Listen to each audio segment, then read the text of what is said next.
Edwards is drawing Michael Jordan comparisons and undeniably resembling Team USA's top dog. Austin Reaves is translating his conference finals performance against Denver, where he averaged 21-5, over to the national game as he dropped a loud 16 points in this one. Tyrese Halliburton dropped 3 triples in the span of 2 minutes late in the third quarter, fueling a 16-3 run, combining with Reaves for 32 points in total off the bench. Reigning DPOY Jaren Jackson Jr. was a shot-blocking phenom, finishing with 6 swats and bothering plenty more that he didn't get a piece of. Triple J was fiercely locked in, an absolute man on a mission in terms of protecting the rim.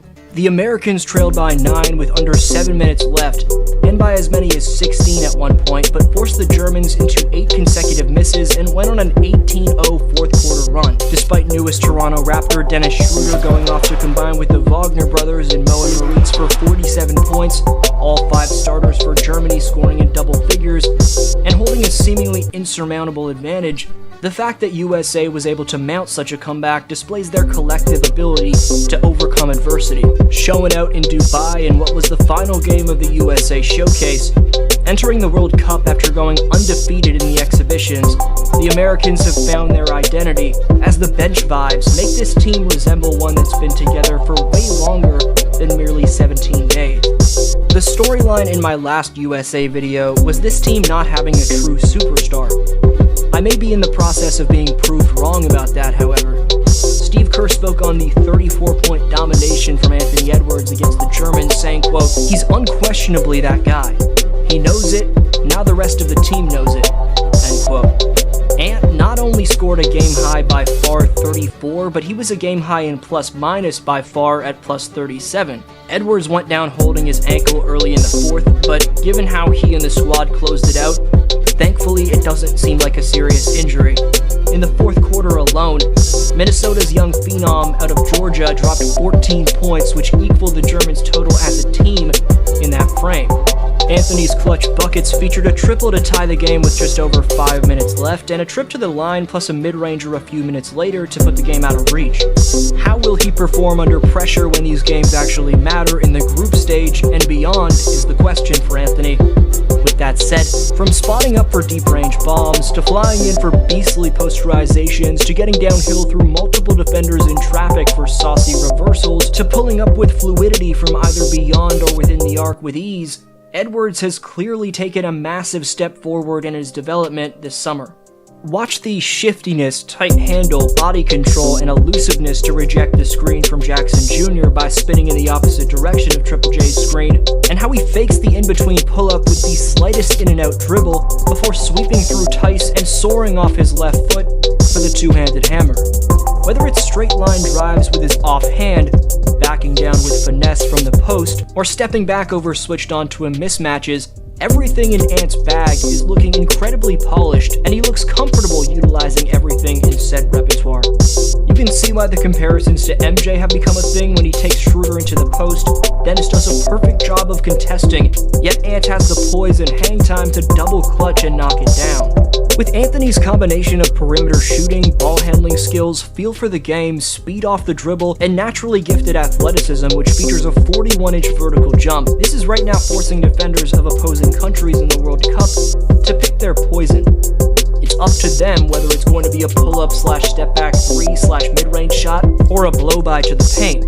Stopping Ant, however, isn't.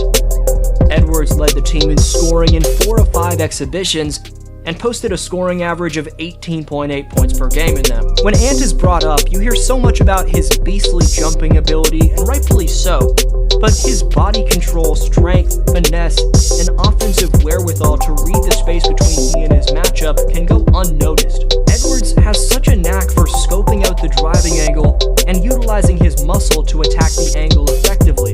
When it comes to that type of craftiness, that's what Austin Reaves bases his entire bag around.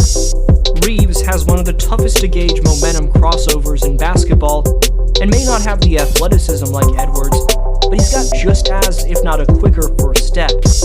There's been skepticism about whether or not Reaves has the ability to adequately fill out the Lakers' starting point guard position next season, but those questions may have been answered by the fact that he's established himself as one of the most important players on a team filled with elite guards from 2020. terms of minutes played, Austin has moved ahead of New York Knicks' 24-point-per-game scorer Jalen Brunson in USA's rotation. While Brunson is still the starting PG, Reeves consistently has gotten more minutes than a player who was all-star caliber for New York last season. What you love about Reeves is that he's fundamentally sound, plays within himself, and doesn't force it too much.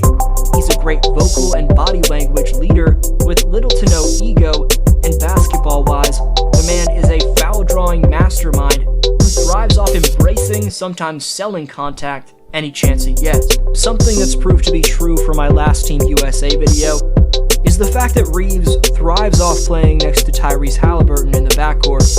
Hallie earned his own upload during the 2022-23 season, where I noted that his deep-range shooting off the dribble and length give him as much potential as any other backcourt player in the game. Against Germany, Tyrese was a team's second-best plus 17 and scored 11 points in under 3 minutes, which was the most important stretch of the Americans' blistering comeback effort.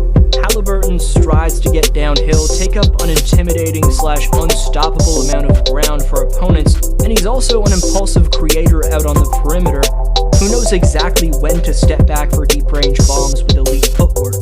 Tyrese has one of the best moving jab steps in the game. He's an extremely talented passer with range plus subtlety, and his repertoire is topped off by the fact that he's an elite defender.